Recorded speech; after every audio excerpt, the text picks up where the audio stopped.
Veo que no sabes mucho de psicoanálisis. Te equivocas, Falk. Yo sé muchísimo de psicoanálisis.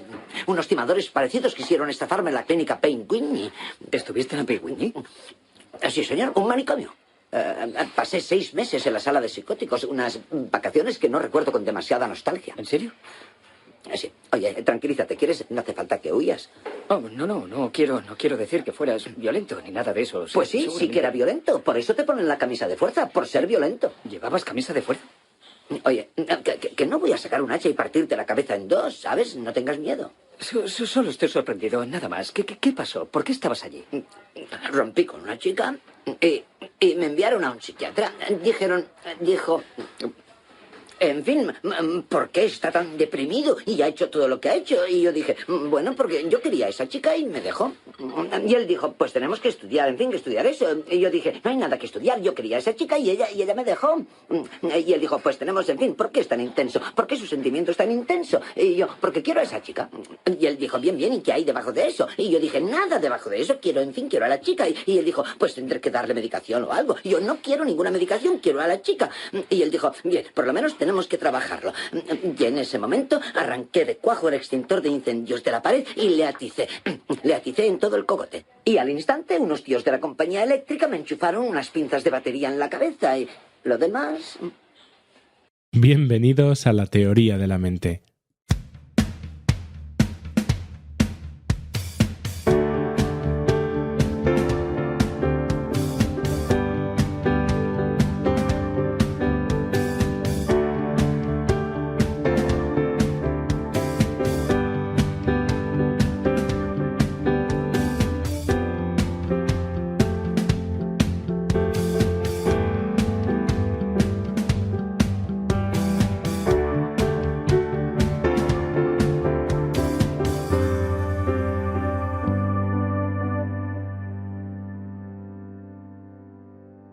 Bueno, pues dejamos aquí a Woody Allen y bienvenidos a La Teoría de la Mente.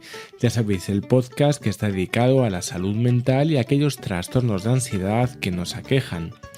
Nosotros somos miembros de Amadag, www.amadag.com, y de La Teoría de la Mente. También tenemos página web que es lateoriadelamente.com, donde podréis encontrar información de actualidad sobre estos aspectos.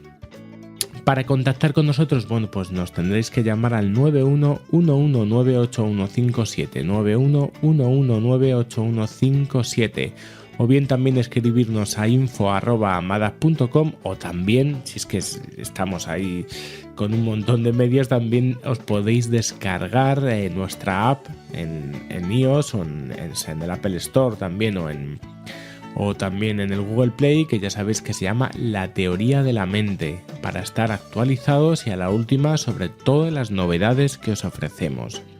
Bueno, y esta vez vamos a seguir con este programa o con esta serie, ¿no?, dentro del programa que se llama Conectados. Ya sabéis, este intento por unir experiencias de personas que están en dos partes, ¿no? Al otro lado del charco, en este caso, vamos a hablar con Perú, y esta vez conectados vamos a hablar con Catarín de Perú, y también vamos a hablar aquí con Jesús, que está aquí en Madrid. Ambos nos van a contar sus experiencias con los trastornos de pánico y con la agorafobia. Bueno, sin más, vamos a empezar el programa. Os dejamos, no sin antes recordaros si podéis poner vuestros me gustas tanto en iOS como en iTunes. Y bueno, allá nos vemos. Me deshice del miedo estudiando el cielo, determinando cuándo saldría la luna y dónde aparecería el sol por la mañana.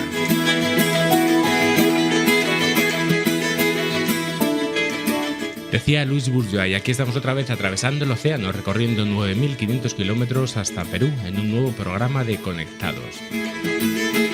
Conectados es una sección en nuestro podcast La Teoría de la Mente, donde hablamos con personas como tú que han experimentado o experimentan actualmente ansiedad. Sacamos a la luz una dolencia tan popular como extraña, normalizamos lo que debía de haber sido normal hace mucho tiempo, y es que todos podemos ser víctimas de la ansiedad. Y así conectamos experiencias y vivencias, acompañándonos, y juntos trataremos de hacer un poco más entendible lo que nos ocurre, porque entender es el primer paso. Bueno, y vamos a presentar en principio, si os parece, a los invitados en el programa. Pues bienvenida, Catarine. ¿Cómo estás? ¿Qué tal? ¿Cómo están? Bien, bien, gracias. Aquí desde Perú, Lima. Pues mucho gusto.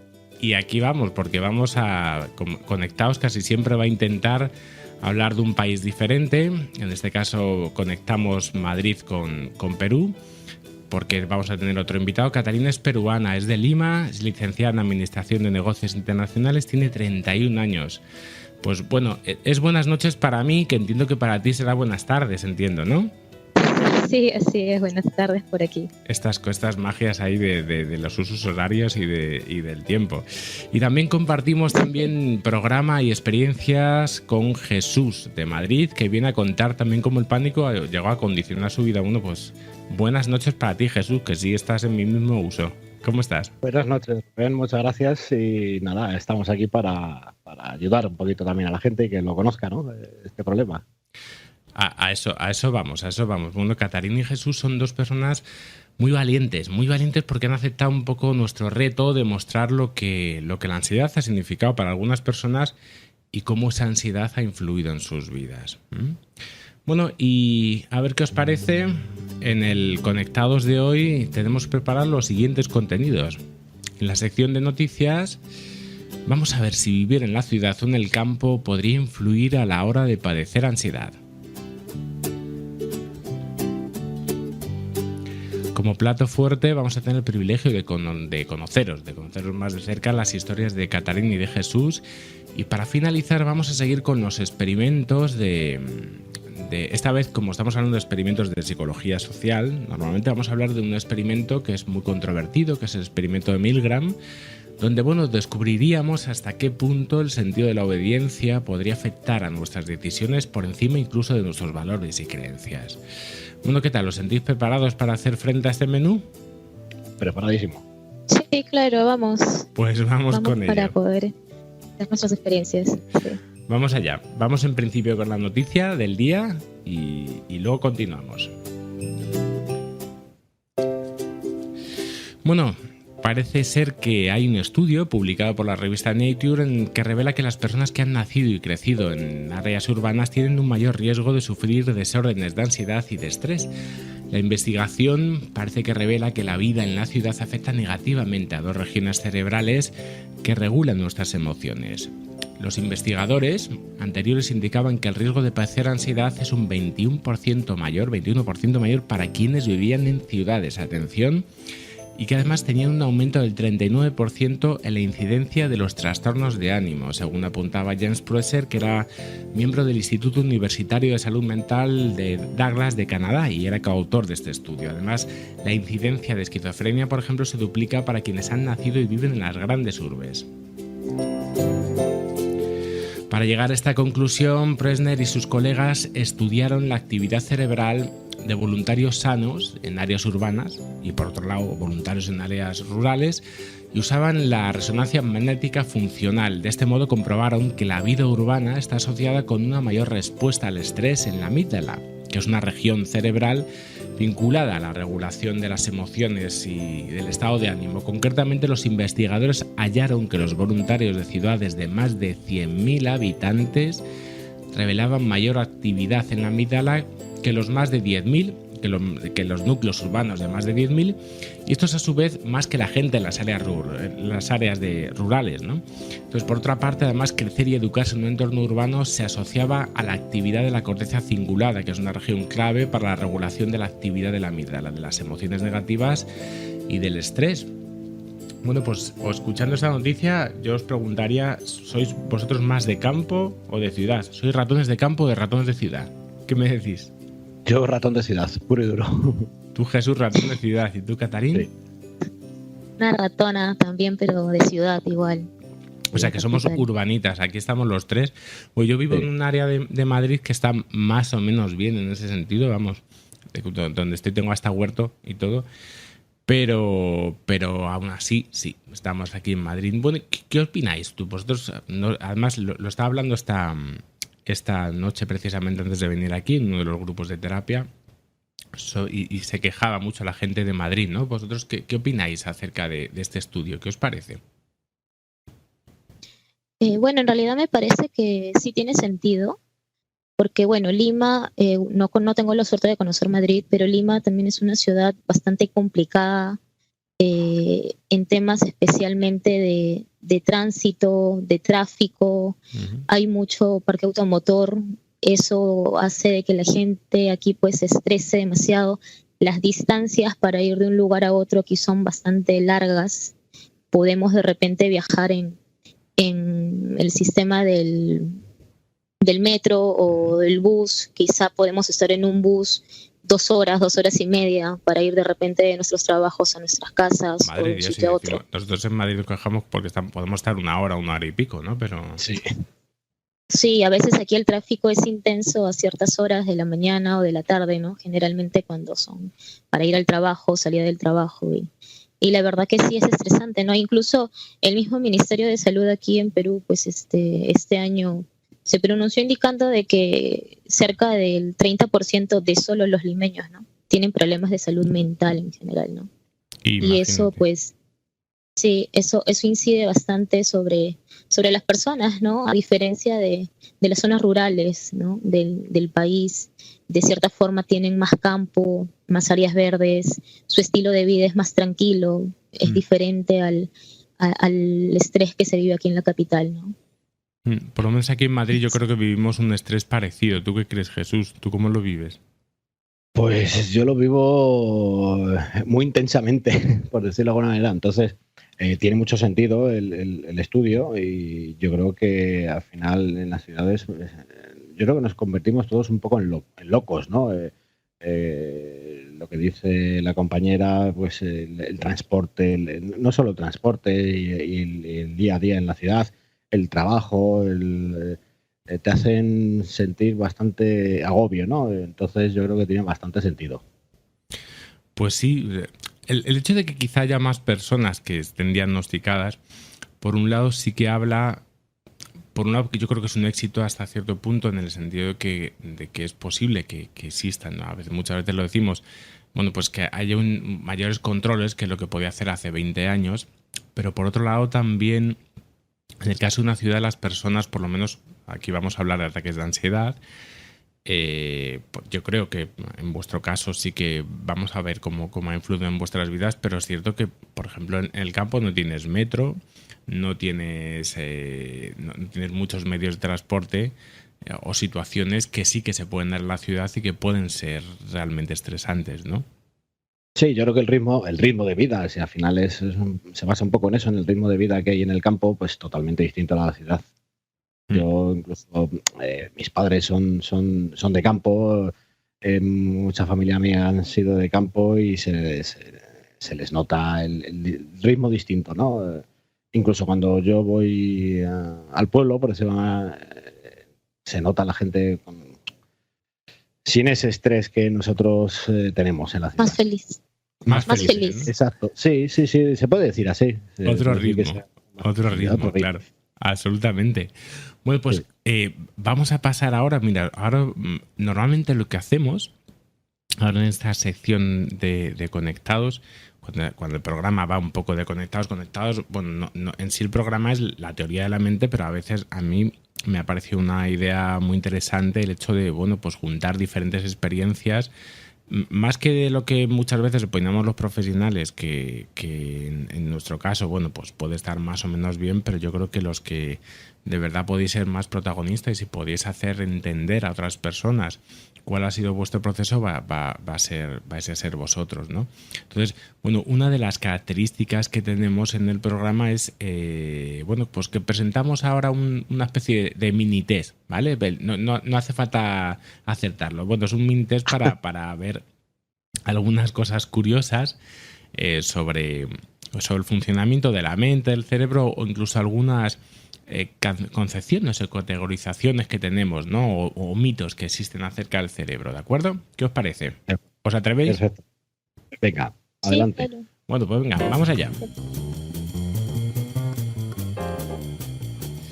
Bueno, atención, vamos con la primera. Vamos a hablar de la risa. Cuando los seres humanos vemos a alguien caerse o pegarse un golpe, nos reímos, ¿por qué? Como una forma de liberar nos reímos como una forma de liberar tensión. ¿Esto es verdadero o falso? Yo creo que ¿Verdadero? es verdadero. Pues sí, señor. Aquí habéis acertado lleno. De verdad, todos nos reímos inevitablemente cuando vemos a alguien caerse, aunque el trompazo sea de los que duelen, ¿no? Pero no hay nada malicioso en ello. Según una psicóloga italiana, Valentina D'Urso, de la Universidad de Padua, es una reacción infantil que permanece en los adultos y está ligada a la comodidad que provoca la ruptura del equilibrio. Nos reímos de alguna manera cuando nos sorprendemos, ¿no? Y entonces sí que es cierto que tiene mucho que ver la risa con esa sorpresa, ¿no? Que pocas veces se explica, ¿no? Bueno, siguiente. Vamos a ver qué pasa. Solo usamos un 10% de nuestro cerebro. ¿Verdadero o falso? ¿Qué pensáis? Verdadero. Yo creo que es verdadero. ¿Verdadero? ¿Solo usamos un 10% del cerebro? ¿Seguro? Sí. Venga. Pues no. Os tengo que decir que es falso. Este es uno de los métodos más difundidos y aceptados es uno de los mitos que cursan más sobre el cerebro humano. Decir que solo usamos el 10% de nuestra capacidad es quizá una forma de excusarse por no conocer todas y cada una de las habilidades cerebrales. Quizás sea cierto que es verdad que no desarrollamos el cerebro al máximo, pero sí que existe un porcentaje para medirlo. Afirmar que solo usamos un 10% del cerebro implicaría saber que existe un 100%, una totalidad. Es decir, el cerebro es un órgano que está hecho para economizar energía y bueno, usamos el porcentaje que podemos. Es verdad que no siempre todo el cerebro está encendido, sino que muchas veces, bueno, pues usamos una u otra parte. Entonces, bueno, parece que existe mucho mito en torno a que usamos solamente una capacidad muy, muy bajita, pero bueno, está resultando que a lo mejor no es tan así, ¿no? Hacemos lo mejor que podemos. Bueno, vamos a ver con otra frase a ver si creéis que es mito o no. El alcohol destruye neuronas. ¿Es verdadero o falso? Sí. Yo creo que sí. Verdadero. ¿Verdadero?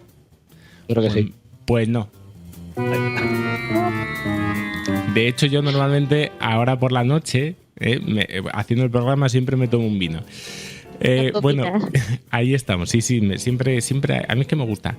Bueno, pues es falso. Mira, beber en exceso durante años da lugar a que se reduzca el tamaño del cerebro, pero por lo general se trata de un fenómeno reversible. El vino tinto podría, por eso yo se lo estoy tomando ahora mismo, podría incluso proteger el cerebro, dice, al reducir el riesgo de derrames cerebrales, siempre y cuando la dosis oscile entre 2 vasos a la semana y hasta 3 vasos al día. Bueno, vamos con otra afirmación, a ver si es mito o no. Los bebés que escuchan a Mozart o a Bach desarrollan mejor su inteligencia. ¿Es verdadero o falso? Falso. Yo te voy a decir que es verdadero porque he visto un reportaje sobre ese tema y parece ser que sí. Sí. ¿Tú dices, Catarín, que es falso? Sí, falso. Vale, bueno, pues vamos a estar no muy de acuerdo contigo, Jesús, porque por lo que estamos viendo en los últimos, pero vamos a dar un aplauso a Catarín, oye, que se lo merece. Gracias. Pues es cierto que vamos a ver, de hecho el otro día estuve en un programa que va a salir, este programa saldrá posteriormente a este, entonces estuve hablando con 2 científicos que estudiaban el cerebro y la música y la relación. Y bueno, pues escuchar a Mozart no nos hace más listos. Yo creo que esto sería ahí algo prodigioso y maravilloso, pero es que es verdad que este mito surge un poco de una investigación realizada entre estudiantes de enseñanza superior que detectó que la actividad producía un efecto limitado que duraba solamente media hora, pero que no se podía extender tanto como uno imaginaba. Sin embargo, y esto al final concordamos con los científicos, aprender a tocar un instrumento musical sí se asocia a un incremento de la capacidad para ese razonamiento espacial. Es verdad que tocar un instrumento, había multitud de... ellos están mirando normalmente el cerebro con TAC y con imágenes, ¿no? Donde se ve y se ilumina cada área cuando se está usando. Y cuando una persona toca un instrumento es de las veces que más se ilumina. Bueno, vamos allá. A ver, siguiente afirmación. La fuerza de voluntad, a ver qué pensáis, aumenta cuando logramos algo. ¿Verdadero o falso? Buena pregunta. Sí. Yo creo que es verdad. ¿Verdadero? No. No. No. Pues esta vez le vamos a dar un aplauso, pero a Jesús. Pues sí, Sí. parece ser que el cerebro es como un músculo y que puede entrenarse. Y después de llevar a cabo una tarea que requiere autocontrol, las personas ya no acometen una segunda tarea con el mismo grado de esfuerzo, aun cuando una y otra tarea no tengan nada que ver. Esta reserva común de fuerza de voluntad se va fortaleciendo con la práctica y en consecuencia la disciplina acrecienta la fuerza de voluntad. Bueno, pues esto ha sido el test. No habéis estado nada mal, de todas formas. Gracias. Bueno, pues si os parece, vamos a empezar ya con el plato fuerte, ¿de acuerdo? Con la entrevista, porque bueno, es lo que yo creo que más va a aportar a nuestros oyentes. Si os parece, sí que os voy a preguntar un poquito, os voy a hacer algunas preguntas acerca de vuestros procesos, ¿vale? Yo creo que a pesar de haber estado, por eso hablo conectados, vais a ver como una persona estando en Lima y una persona estando en Madrid tenéis más puntos en común de lo que imagináis, ¿vale? Bueno, la primera pregunta que es obligada, ¿cómo empezó todo? ¿Quién quiere empezar? Las mujeres primero. Catarín, ¿coges el testigo? Bueno, yo lo cojo. A ver, iniciar. Bueno, esta situación empezó conmigo hace un par de años atrás. Hablamos del 2014. En realidad fue algo repentino para mí, pero según lo que me manifestó el profesional, me notó de que en realidad no era como yo lo creía, sino de que ya se venía evidenciando el tema. O sea, no era tan de repente, ¿no? Tú lo tan de repente como yo lo pero pensaba. a lo mejor, ¿no? O sea, a lo mejor ya tenía, y bueno, creo que sí, lo he tenido ciertas sensaciones que yo no sabía que eran parte de una ansiedad, ¿no? Que formaban parte de la ansiedad. En enero del 2014 yo me empecé a sentir un poco fastidiada porque empecé a sentir mareos, empecé como que todo me daba vueltas y me tenía que quedar sentada. La presión me bajaba rotundamente, sentía náuseas, sentía que me iba a desmayar. Eso me pasó enero, febrero, unas 3 veces. Yo pensé pues de que era por un tema de alimentación o un tema de colesterol o triglicéridos, porque bueno, había estado yo comiendo comida chatarra y yo pensé que era consecuencia de ello. Pero un día la presión me descompensó. Me descompensé y estuve en emergencia, tuve que entrar por emergencia. Fue un día de marzo del 2014 y a partir de allí empecé a entrar a emergencia como unas 6, 7 veces más, con el mismo cuadro, solo de que poco a poco iban aumentando otro tipo de sensaciones, como que sentía que en la garganta tenía algo atracado, como que si fuera un nudo que no lo podía sacar y no me permitía tragar saliva, no podía tomar agua, por ende no podía yo comer, por más que de repente quería, no podía. Tenía muchas para tragar, náuseas. entiendo, ¿no? Exactamente. A veces veía como que si todo fuera una película en cámara rápida, que todo se movía muy rápido y yo era como que la única que estaba en cámara lenta. Sentía de que se me adormecía el brazo, tenía taquicardias, sentía que me hormigaba, sentía sensación de hormigueo en el rostro. Bueno, la presión, como dije, baja. Y cada vez que entraba a emergencia, me ponían suero y automáticamente a los 10 minutos o 15 minutos estaba como que estable. Me hicieron varios exámenes para saber si la causa era otra, ¿no? Porque en primera instancia no me dijeron de que podía ser un cuadro de ansiedad o depresión. Me sacaron todo tipo de exámenes, en todos estuve bien, y eso me angustiaba más, porque yo decía, no es normal que a mí me suceda todo esto y que me digan que yo estoy bien. Claro, si tú hubieses encontrado una causa física, entiendo, te hubieses tranquilizado, ¿no?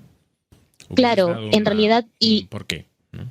Claro, y yo buscaba en realidad que algo apareciera en los exámenes para tener mi respuesta y decir, ok, es esto. Pero no aparecía nada. Luego, comencé con un cuadro de depresión porque empezaba a llorar del todo, de la nada en realidad. Me angustiaba más. Y bueno, opté por otra opinión médica. Este doctor vio todos mis exámenes y me dijo que yo estaba sana y que lo único que tenía era un cuadro de ansiedad y depresión. Ujú. Que lamentablemente no muchos médicos se arriesgan a decir esto a sus pacientes porque no hay una cultura todavía aquí sobre el tema. Entonces, la mayoría de pacientes lo que hacen al escuchar eso es como que huir y decir, no, este doctor está equivocado. Lo que hacen los médicos primero, y está bien, creo, ¿no? Hacer todo tipo de evaluaciones para Pruebas, descartar de cualquier chequeos. cosa. Claro. Pero, bueno, en este caso, este médico me dijo que era eso, me orientó para poder asistir a un psicólogo. Fui a un psicólogo porque en realidad yo yo no podía salir sola. Yo salía de repente a caminar una cuadra y sentía que me agitaba y de pronto sentía de que me iba a desmayar y que nadie me iba a poder ayudar. O sea, te sentías Que yo desprotegida, me vulnerable, ¿no? Sí, Y entiendo que, sí, no, no sé si empezaste a tenía establecer, temor. ajá, empezaste a establecer referentes de seguridad o lugares donde a partir de ese sitio ya te encontrabas con más ansiedad o más nerviosa. En realidad, mi lugar seguro era mi casa y el hospital. Yo sabía que si en mi casa iba a estar en mi cama porque no tenía ni ánimos de levantarme. Yo normalmente peso 47, 48 kilos y yo bajé hasta 41 kilos porque no podía alimentarme. En mi casa, en mi familia, bueno, había la presión de mi papá y de mi mamá porque pensaban de que yo no me alimentaba, que yo no comía, que yo no almorzaba, que yo no cenaba, y no era así. Mi novio justamente habló con ellos y les dijo de que no, porque él todo el tiempo me veía siempre alimentándome. Y que, bueno, pues no, en realidad eran como que estaban un poco incrédulos que fuera eso y que no fuera consecuencia de repente alguna otra enfermedad o algo por ahí, ¿no? Entonces, poco a poco, bueno, obviamente con las mismas, con el diagnóstico médico, obviamente pues de que vieron que era cierto, ¿no? Entonces... Como vamos a ir cortando la historia así como por cachitos, vamos a retomar ahora con Jesús. A ver, cuando tú estabas escuchando a Catarín, ¿te sentías identificado? Empezó también contigo con temas parecidos, ¿no? Sí, la verdad es que me siento totalmente identificado porque fue algo, supuestamente, bueno, pensamos que es de repente, pero sí que es verdad que cuando empiezas a analizar los síntomas, sí que te das cuenta que a lo mejor meses o algún año antes has tenido esos síntomas. Yo empecé hace unos 12 años, tenía bastante estrés laboral, hacía guardias por mi trabajo, entonces me llamaban a deshoras, yo necesitaba el dinero porque nos íbamos a casar mi mujer y yo, había que pagar el piso. Y fue un 26 de julio, en pleno cumpleaños de mi en la que es ahora la mi fecha mujer. marcada, ¿eh? Esto es importante. Sí. Y en pleno cumpleaños de mi mujer, pues me llamaron para hacer una incidencia de la guardia. Y yo bajando desde la Sierra de Madrid, más concreto en el Escorial, pues empecé en el coche bajaba ya un poco nervioso, ¿no? Pero bueno, no lo asociaba. Bueno, bajé, empecé a conducir y de repente, sin ningún motivo aparente, empecé a notar cuando iba con el coche andando a unos 100 kilómetros por hora unas sensaciones en el cuerpo que yo no identificaba. Hormigueo, mareo, sequedad en la boca, taquicardia, y me asustó mucho. Como pude, conseguí llegar al Arcén sin provocar ningún accidente, porque bueno, había tráfico. Y salí del coche con un estado que yo desconocía. Entonces, para mí, mis sensaciones eran pues que me estaba muriendo. Me senté en el Arcén, digo, bueno, pues aquí se acaba mi vida, y temblor, bueno, algo que es indescriptible, ¿no? Ujú. Y duró como unos 2 o 3 minutos y luego me recuperé y dijo, uy, bueno, algo raro, no sé qué me ha pasado. Bueno, pues emprendí la marcha, en ese momento estaba bien, llegué a la oficina, cogí el material que tenía que coger, fui a coger el coche y otra vez en la autovía, entrada a Madrid, pues ya me dio el definitivo.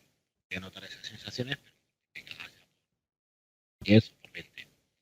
Me volví a parar, ya no coordinaba yo bien, ya estaba con sudor, de boca, sensaciones muy desagradables y no sé cómo conseguí llegar a urgencias de un hospital. Bueno, parece que los dos acabasteis en urgencias, ¿no? Eso sí. Sí, acabé en urgencias, pero yo con tan mala pata de que en las urgencias del hospital pues había muchísima gente y yo Mm, cada vez me ponía más nervioso, quería que me atendieran porque no me encontraba bien. sí.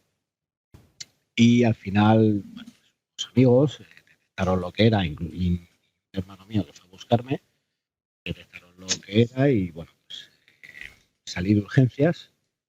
Quizás a lo mejor cometí ese error, pues a lo mejor me lo hubieran diagnosticado, me hubieran tratado directamente, pues no llegué a recibir asistencia de todos modos.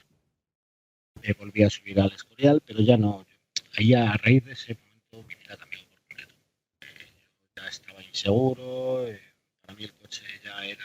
De hecho, no subí un amigo, siendo él.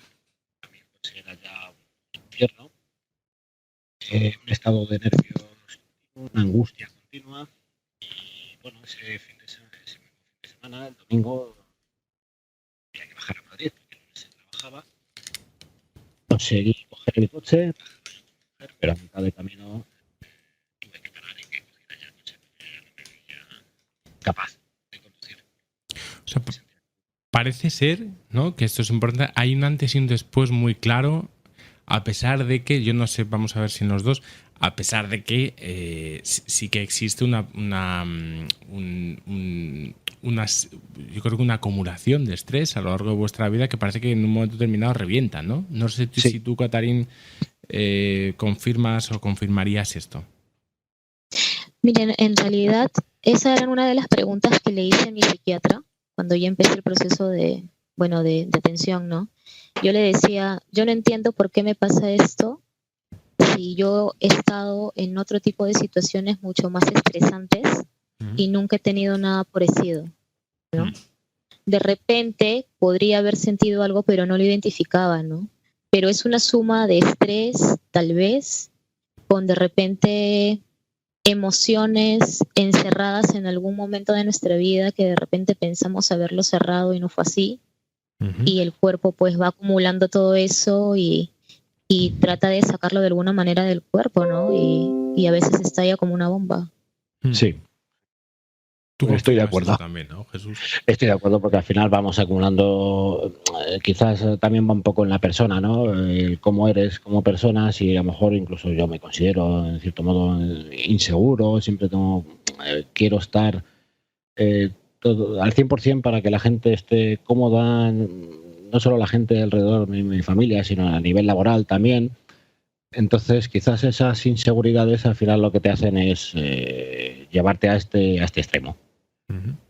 Eso y de repente el carácter mismo, ¿no? Porque yo sí, bueno, me he dado cuenta de ello y el mismo psiquiatra también me hizo ver. Mi parte narcisista, ¿no? Me ayudó mucho, ¿no? Mi parte narcisista me decía que estaba muy elevada, ¿no? De repente el hecho de ser un poco como que controladora, querer toda la perfección, yo no me permitía ningún error, para mí todo tenía que estar bien. Y era un exigirme sobre el exigirme, ¿no? Claro, esto parece Exacto. toda una cura de humildad para nosotros, ¿no? Vamos, yo en mi caso yo no me dedico, como os digo muchas veces, a la psicología por casualidad, yo me dedico también porque mi experiencia fue muy parecida a la vuestra. Y es verdad que de pronto es como si uno se hubiese dado cuenta o al revés, como si uno no se hubiese dado cuenta durante mucho tiempo de que estaban pasando cosas hasta que pasan, ¿no? Pero como que hay una cierta facilidad para ignorar los síntomas, para ignorar las señales que van viniendo, porque bueno, parece que uno puede con todo, sigue hacia adelante y de repente un día se rompe, ¿no? Yo os preguntaría, porque entiendo que a partir de aquí la cosa ya sí empieza a pasar de ser un simple ataque de pánico bueno, pues a englobar muchas más situaciones.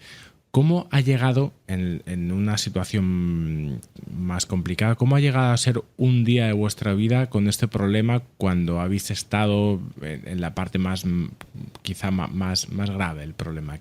¿Cómo ha limitado vuestra vida? Para que hagamos una idea. Bueno, en mi caso, cuando estuve así en el pico de este tema, en realidad, como dice Jesús, yo sí pensé que yo me iba a morir. Uh-huh. Yo sentía de que no tenía a nadie ni nada que me ayudara.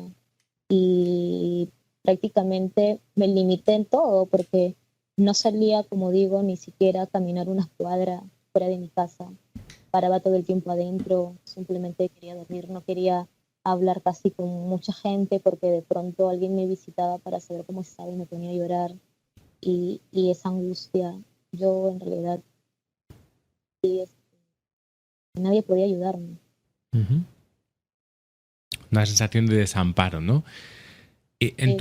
A pesar de tener a la familia cerca, ¿no? Uh-huh. Ahora hablaremos un poco del entorno, que yo creo que me parece también un tema muy importante. En tu caso, Jesús, también cómo podía ser un día de tu vida con este problema en la época un poco más complicada. Yo intentaba hacer vida normal, seguía yendo a trabajar, intentaba mantener un poco la vida normal, pero sí me afectó muchísimo, de hecho, el tener que ir a trabajar todos los días, porque aparte de coger miedo al coche, se extendió a cualquier tipo de transporte público. Entonces, para mí el ir a trabajar no he faltado apenas ni un solo día, pero para mí era un infierno ir a trabajar. Coger el metro era un infierno. Yo me metía en el metro y veía que no era capaz, una sensación de irrealidad. Y bueno, ya si se paraba el metro en medio del túnel, bueno, para mí eso ya era un infierno. Además, lo que me daba mucho pánico es que me vieran la gente. Uh-huh. Miedo. El miedo como a ser descubierto, de que de pronto te viesen con un ataque de ansiedad. Sí, a que se rieran de mí, mira, ¿sabes? Un poquito el que pensaran los demás del problema, ¿no? Siempre incluso intentas ocultarlo un poquito a la familia. De hecho, bueno, mi familia sabían desde el principio que me dio un ataque de ansiedad, pero bueno, al poco tiempo, pues bueno, yo seguía yendo a trabajar y más o menos mantenía mi vida normal. Pues bueno, se olvidaron un poco del tema, yo lo ocultaba, pero para mí era un infierno. Me tiré un año sin coger el coche. Y luego a nivel laboral también, de cierto modo, afecta, ¿no? Porque pierdes concentración, no estás realmente al 100% en el trabajo.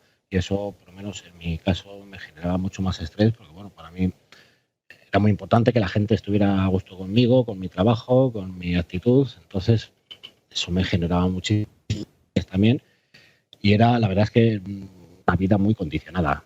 Uh-huh. ¿Y cómo reaccionó vuestro entorno? ¿Cómo fue en tu caso, por ejemplo, Katarín? ¿Cómo fue de pronto que esto apareciese en tu vida? ¿Qué ha pasado a tu alrededor? ¿Cómo reaccionó la gente que había a tu alrededor?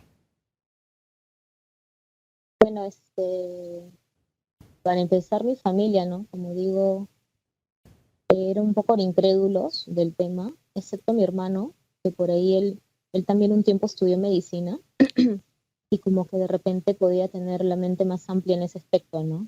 Uh-huh. Pero mi papá, mi mamá, como digo, pensaban pues de que yo tenía de repente una enfermedad o que yo mismo lo había ocasionado por no comer o algo parecido, ¿no?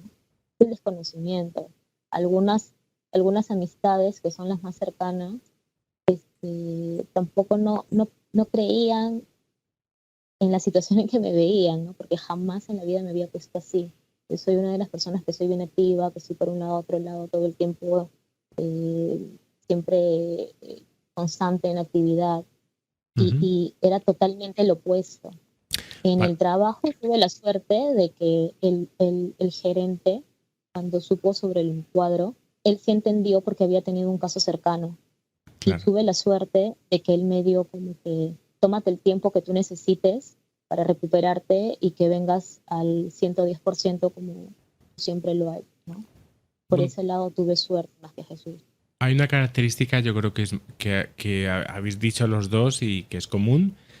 Habéis ejercido durante mucho tiempo quizá un papel de fuertes, ¿no? Sí, Sí, sí. sí. En tu caso tú estás hablando, Jesús, de como de cuidador. No sé si en tu caso, Catarín, también de persona, bueno, pues que tenía que lograr objetivos o perfeccionista. ¿Mm? Sí, No, yo en sobre mi todo en caso mi... muy perfeccionista. Perdón. Continúa, por favor. No, gracias. No digo, en mi caso sí muy perfeccionista. Creo que el perfeccionismo, si bien es cierto, puede ser una virtud porque nos motiva también a poder ser mejores y hacer bien las cosas, ¿no? Pero en exceso, creo que también todo en exceso no es nada recomendable, ¿no? En mi caso se volvió algo negativo, Ujú. una amenaza, por así decirlo. Era el sobreexigirme, siempre querer que me reconozcan por las cosas que he hecho, ¿no? Que he conseguido. Y bueno, paralelamente a ello, situaciones emocionales de repente que pasaron, que yo pensé que ya los había pues dejado cerrado y no fue así.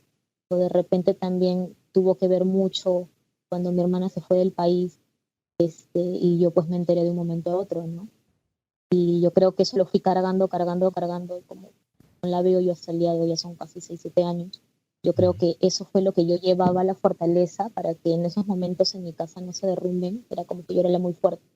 Yo creo que todas esas pequeñas cositas, desde tal vez la niñez, de repente, ¿no? El querer ser muy perfeccionista, muy controladora, muy que todo esté ok, yo creo que eso fue menguando, ¿no? Dentro, y yo no me daba cuenta. Es- Y en tu caso, Jesús, tú como no sé si es así, yo creo que tú ejerces un papel de fuerte en el sentido de...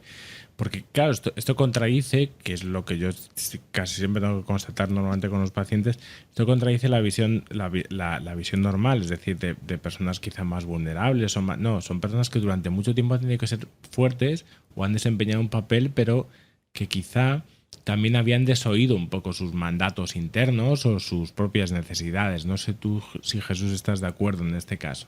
Sí, estoy totalmente de acuerdo. Yo en mi caso, ocultarlo a mi familia era sobre todo con el objetivo de no hacerla sufrir. Por decirlo de alguna manera, me lo como yo y me lo guiso yo para que los demás no sufran por mi problema. Entonces, siempre mi objetivo ha sido ese, el que mi familia no sufriera. Y quizás el pensar más en los demás lo que ha provocado es que yo no me recuperara antes, ¿no? Entonces, yo quizás siempre he sido un poco, no sé si sobreprotector sería la palabra, pero sí proteger un poco a la familia, a mi entorno, incluso amigos, y de mis problemas, y mis problemas son míos. Entonces, quizás también me he sentido un poco, en ese sentido, de alguna manera solo. Entonces, al final, no tener a nadie de ayuda, excepto mi mujer, que ha ejercido una ayuda, que esa, mi mujer sí que lo sabe todo y me ha ayudado y siempre ha estado ahí. Pero como tú sabes, Rubén, y ya te he contado en las sesiones, tengo un problema con mi madre y claro, yo el proteger a mi madre quizás también no me ha servido de mucho. Claro. Pero estoy orgulloso de ello. O sea, no me arrepiento para nada y seguiría haciéndolo, desde luego. Uh-huh. Pero parece que hay un carácter ahí un poco parecido, por lo menos por lo que vemos, y que se correlaciona mucho, y esto es súper interesante, con muchas de las personas que han pasado por el programa, ¿no? También. Casi siempre, el otro día lo hablaba con un psiquiatra que es investigador, amigo mío, Y hablaba un poco sobre las características de las personas que padecen ansiedad. Y hablábamos un poco esta parte donde han sido fuertes, han tenido que ser personas, pues él me decía, Rubén, a que ninguno de tus pacientes es corto. Con corto me refiero a que, pues que tiene poca capacidad en general, ¿no? Pues no sé si en Perú se usa esta misma expresión, yo creo que no. Pero decimos corto cuando alguien, pues no tiene mucha capacidad para realizar las cosas. Pues no, que realmente las personas que solemos ver son personas que han tenido una gran capacidad para ejercer muchas de las actividades cotidianas de la vida, y normalmente, casi siempre, por lo menos en mi experiencia, casi todas las personas que tengo que ver con trastornos de ansiedad, normalmente en el trabajo el problema es que les suelen ascender. Y hasta que llega un momento determinado en el que no pueden con tanta presión muchas veces. Exacto, sí, incluso quieres abarcar mucho, quieres hacer muchas cosas a la vez para satisfacer a tus responsables, a tus gerentes, a tus jefes, y al final eso pasa factura. Hay un olvido de uno mismo, ¿no? Parece. No sé si tú estás de acuerdo ahí, Catarín, con esto. Sí, claro, pero a veces es o sea, uno no lo hace conscientemente, ¿no? Simplemente es por el hecho de como yo decía, ¿no? De repente que reconozcan que estoy haciendo bien algo, que mi trabajo está bien hecho, ¿no? Entonces, como dice Jesús, a veces uno quiere acaparar y no puedes con todo, ¿no? O de repente quieres revisar lo que están haciendo los demás para saber si está bien para ti, porque si para ti está bien, quiere decir que el trabajo está bien hecho, ¿no? Pero tampoco es hasta ese punto. Yo creo que incluso esto nos ha llevado un poco el tipo de sociedad en el que vivimos. Me da a mí esa sensación. Sí, vamos, esta mañana, esta tarde, noche en el grupo, esto hablábamos un poco también, comentaba mucho esto, ¿no? Una pregunta que yo creo que es obligada es, yo creo que también estáis, por lo menos por lo que yo sé de vosotros, estáis en un momento ya bastante bueno de vuestra vida. Entiendo que hay un momento determinado en el que reaccionáis. ¿Qué os ayuda a reaccionar? ¿Qué elementos hay a vuestro alrededor o en vuestro interior que creéis que en un momento determinado os hacen reaccionar y cambiar cambiar cambiar lo que os pasa y cómo lo vivís? Uh-huh. Bueno, en realidad, para mí, llegó un punto en que me aburrí y me di pena de verme cómo me veía, porque como digo, yo soy de las personas que son súper dinámicas, movidas, que hacen todo tipo de actividad, y simplemente parecía una piedra, ¿no? Que simplemente se dedicaba a estar tirada en la cama, en el sofá, que no se alimentaba, no producía. Y yo quería estar como era antes, quería que la gente me viera alegre como siempre he sido, quería trabajar, quería salir a correr, quería ir a cantar, porque yo cantaba en la parroquia cercana a mi jurisdicción. Quería hacer miles de cosas, quería sentirme bien. Y por otro lado, una de las motivaciones también más fuerte, bueno, aparte de que mi familia se sintiera tranquila, las personas que me quieren tranquila, el hecho de que yo gastaba mucho en mis tratamientos. Lamentablemente acá en Perú, pues no hay tantas instituciones, tantas asociaciones que puedan brindar ayuda a la cantidad de gente que padece de repente de esto, ¿no? No hay tantos psiquiatras aquí en el Perú para atender esta situación. Entonces yo tuve que recurrir a un servicio particular, y eso para mí fue pues que golpeó bastante mi economía también, ¿no? Pero con tal de estar bien, yo pues podía en ese momento pagar lo que me pedían. Simple hecho de sentirme bien, no sentirme con esa angustia de que me estaba muriendo, ¿no? Eso fue más que nada lo que me levantó. Y bueno, la familia en realidad, ¿no? La familia, los amigos, el novio, las personas que realmente a uno lo aman, ¿no? Es cuando uno se da cuenta cuando están ahí, ¿no? En tu caso, sí, Jesús, sí. ¿Qué es lo que tú crees que te hace impulsarte? ¿Qué crees que cambia? ¿Dónde hay un cambio de tendencia? Pues en mi caso, después de tantos años, 12 años, 12, 13 años más o menos, y de paso, después de pasar varios momentos buenos, pero nunca terminaba de ser el que yo era antes, ¿no? A pesar de que tenía momentos buenos, todavía no salía de mi zona de seguridad. Y ya en el último bache fue bastante gordo, ya de hecho tenía que acompañarme mi mujer al trabajo, porque no era capaz de ir solo en el transporte público. Ahí es cuando dije, ya esto se está pasando ya de castaño oscuro, y ya tomé la decisión de que había que hacer algo. Fui a varios psicólogos, pero no sé si no supieron o no me entendieron bien, pero no conseguía, de los varios tratamientos que hice, no conseguía que avanzara más de un punto, ¿no?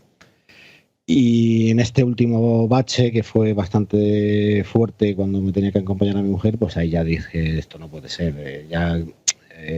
Una cosa es que mi mujer me ayude y otra cosa ya es involucrarla a unos niveles que ya casi de dependencia, ¿no? Y ahí es cuando dije, esto tiene que acabar y hay que tomar las riendas, y por eso decidí acudir a vosotros. Uh-huh. Y entiendo que también hay un momento determinado, parece que los dos habláis una situación donde uno está harto de estar mal, ¿no? Sí. ¿Cómo vive eso? Yo me echaba a llorar muchas veces, decir, esto no es vida, esto sí puedo decir que estaba en algunos momentos de depresión, ¿no? Porque al final te lleva un poco esto, ¿no? A algo de depresión. Porque realmente no tienes vida.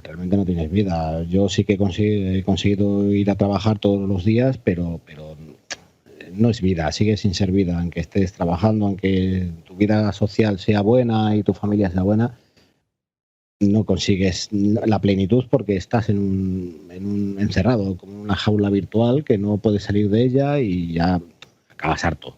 Quieres salir de esa jaula y quieres volver a tu vida, a tener tu vida y volver a disfrutar de la vida. ¿Y cómo ha cambiado vuestra vida? Es decir, ¿qué cosas podéis hacer ya? ¿En qué momento estáis también de vuestro proceso? ¿Cómo lo estáis viviendo? Bueno, a mí, desde aquella vez del 2014 que padecí bastantes de esos episodios que fueron los más fuertes, uh-huh, al día de hoy no me ha sucedido algo así tan fuerte, porque ya aprendí a reconocer los indicios, los síntomas por ahí que se asoman. Entonces ya aprendí a como que a controlarlos un poco. Simplemente es como que, ok, estás, ok, pero ya te vas a ir yendo, ¿no? Uh-huh. Pero ya obviamente de que regresé a las actividades cotidianas, a lo habitual. De repente por ahí que me motivaba a hacer ejercicio lo hacía, que quería salir lo hacía. Lo que sí es que ya aprendí a no ser tan renegona, aprendí a ser un poco más tolerante. Uh-huh. Sí, aprendí a ser un poco más tolerante, aprendí a que no siempre yo tengo la razón, porque eso era lo que me mataba más, ¿no? Me ponía así como que medio complicada. O sea, parece que todo esto es toda una cura de humildad, ¿no? Para uno. Yo creo que sí. Y bueno, en realidad tampoco es que diga, si fue lo peor que me pudo haber pasado, sí, pero en cierta parte también agradezco que me haya sucedido, porque tal vez no me hubiera dado cuenta de cómo he venido en la vida, ¿no? Con ciertas actitudes que de repente hasta el día de hoy no están del todo como que... No voy a mentir, pues, ¿no? A quién no le gusta tener la razón, ¿no? Tampoco voy a decir, no, sí, ahora a todos les doy por su lado, o sea, tampoco. Pero he aprendido muchas cosas, ¿no? Con eso, y ahora puedo hacer mi vida normal. Lógico que, por ejemplo, evito de consumir café, evito mucho también el té, trato de tomar casi lo que son hierbas, no consumo casi licor. A lo mucho será de repente una copa por algún brindis, pero no más. me he controlado en muchas cosas, ¿no? Como para que mi cuerpo mismo se sienta más sano y no le dé yo razón o motivo por el cual me esté tocando nuevamente la puerta diciéndome, oye, ya te voy a visitar, ¿no? Claro, y esto es importante. Tú puedes hacer ahora una vida normal, ¿no? Sí, y eso es lo que mucha gente de repente piensa que no se puede, ¿no? Hay otras personas que cuando escuchan de repente, porque yo he hablado con muchas personas sobre lo que me ha pasado, cuando he escuchado que manifiestan algunos síntomas o simplemente otras que no lo han pasado, pero esas personas que no lo han pasado piensan que nosotros somos débiles. Uh-huh. Piensan de que somos débiles emocionales, débiles mentales, piensan que tenemos muchos problemas, piensan que no podemos manejar el estrés y no es así, ¿no? De repente, si esas personas pasaran lo que nosotros hemos pasado, pudieran darse cuenta de que se necesita mucha fuerza para mucho poder, valor, ¿no? y fuerza de voluntad para poder estar mejor y poder retomar la vida que uno tenía. Claro que ya teniendo límites, ¿no? No excediéndonos, Uh-huh. ¿no? Entonces, así es. En tu caso, Jesús, ¿cómo ha cambiado tu vida? Es decir, tú te das cuenta de que efectivamente es algo de lo que se sale. ¿Cómo estás viviendo esto? Sí, yo creo que sí, yo creo que al final se sale.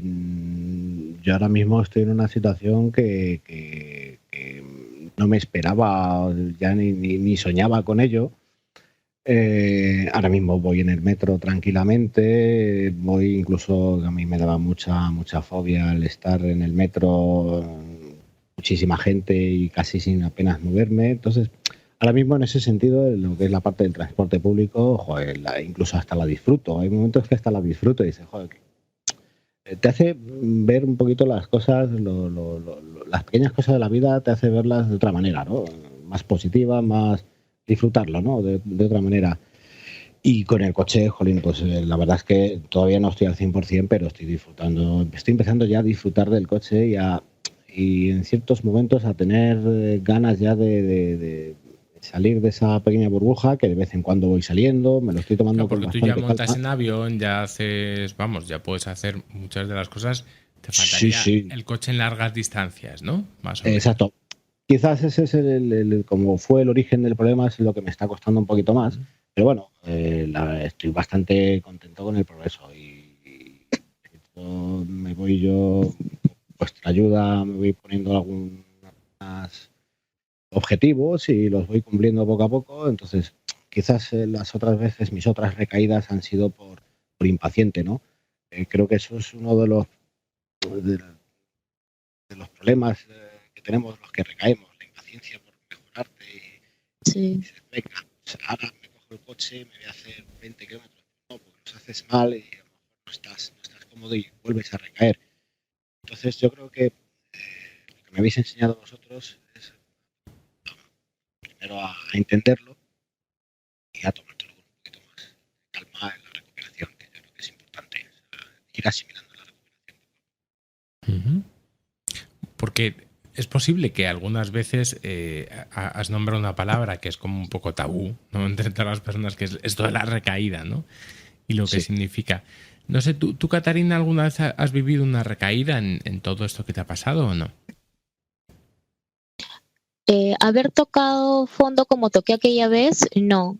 Pero lo que sí son que de repente siento por momentos como que me mareo. Uh-huh. O de repente que estoy, como dice Jesús, como que impaciente, y si ya me pongo impaciente es como que ahí empieza ya, es como que si le diera puerta abierta, ¿no? A los demás síntomas. Exacto. Pero básicamente eso, y lo que hago es, llego a mi casa, trato de descansar un rato, o si es que ya es muy tarde, hasta el día siguiente, y me levanto y simplemente se me pasó.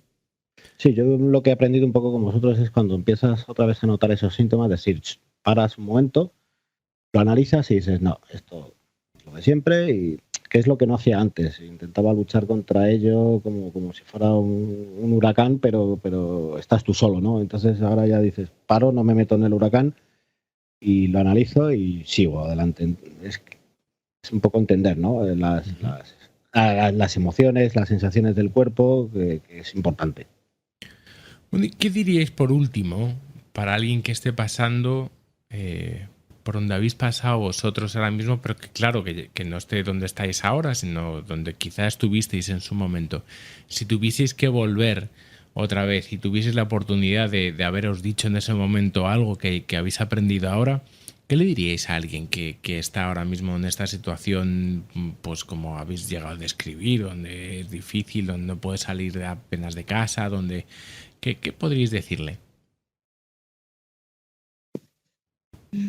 Que esto es momentáneo, eso pasa y que más bien lo tomemos de forma positiva porque nos está enseñando algo de lo que tenemos que mejorar nosotros mismos y que sí hay gente que nos puede ayudar, sí hay sitios en que nos pueden ayudar, hay profesionales que se dedican a esto y que no es esa idea errada de que uno va al psicólogo o al psiquiatra porque está loco, ¿no?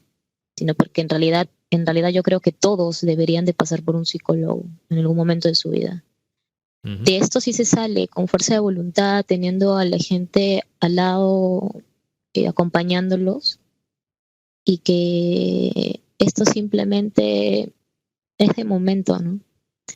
No hay, nadie se ha muerto por una crisis de ansiedad, creo yo. Bueno, yo llevo ya 16 años viendo pacientes y de momento todavía no he visto ninguno. Pero yo llevo 12 años muriendo. Llevo 12 años muriéndome y aquí estoy todavía.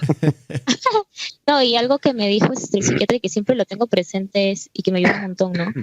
Es si hay un problema y le has buscado todas las soluciones posibles, siéntete bien.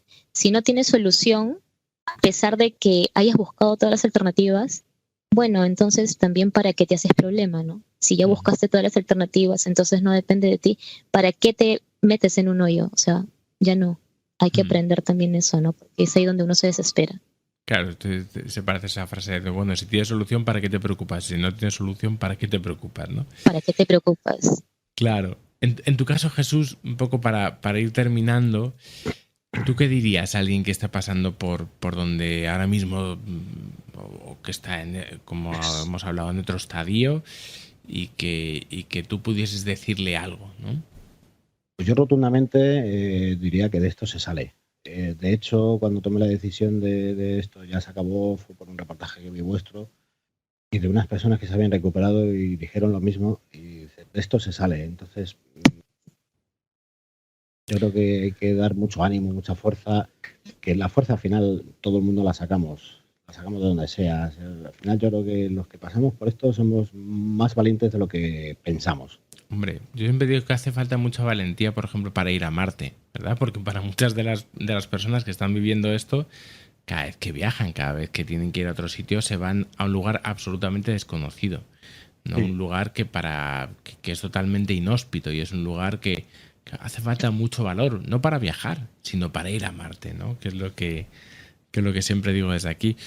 Pues la verdad es que ha sido un placer haber estado con vosotros en este caso, y yo creo que también para los oyentes ha sido toda una lección. Yo creo que hemos acabado otra vez bien, con esta sensación de que con esto se sale. Y bueno, pues nada, sí que me gustaría, en la medida que, yo siempre os lo digo, en la medida que podáis, bueno, pues contar, si queréis, con vosotros para otros programas. Incluso podríamos hacer un día una reunión, bueno, ya con la gente que ha pasado por aquí, de Chile, de Argentina, de Perú, de Estados Unidos, de Dubái, bueno, pues hacer un día ya casi tenemos que hacer aquí una reunión internacional, que es lo que permite también esto. Puedes contar conmigo. Sí, sería interesante, en realidad, creo, ¿no, Jesús? Sería interesante. Sí, a mí me gustaría mucho y creo que hablarlo viene muy bien también. Es una de las cosas que diría también para la recuperación, hablar del tema, sin tapujos, sin tabúes ni nada. Entonces yo creo que es muy importante hablarlo. Claro, normalizarlo. Incluso hablar con gente que en tu misma situación, eso tenga mucho ánimo también. Claro. Normalizar, es decir, darle un poco el valor de lo que efectivamente tiene esto y entender que esto no es algo que le pasa a 3 o 4 personas, sino que esto es algo que está pasando continuamente. Vamos, lo digo yo, que estoy trabajando todo el día en esto, que está pasando continuamente y a todas horas. Bueno, pues simplemente vamos a ir despidiéndonos.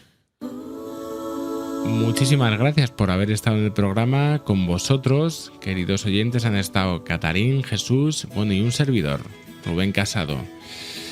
Bueno, esto ha sido La Teoría de la Mente. Esperamos volver a veros en el siguiente viernes, donde, bueno, pues no vamos a adelantar lo que vamos a decir, así que ya veremos.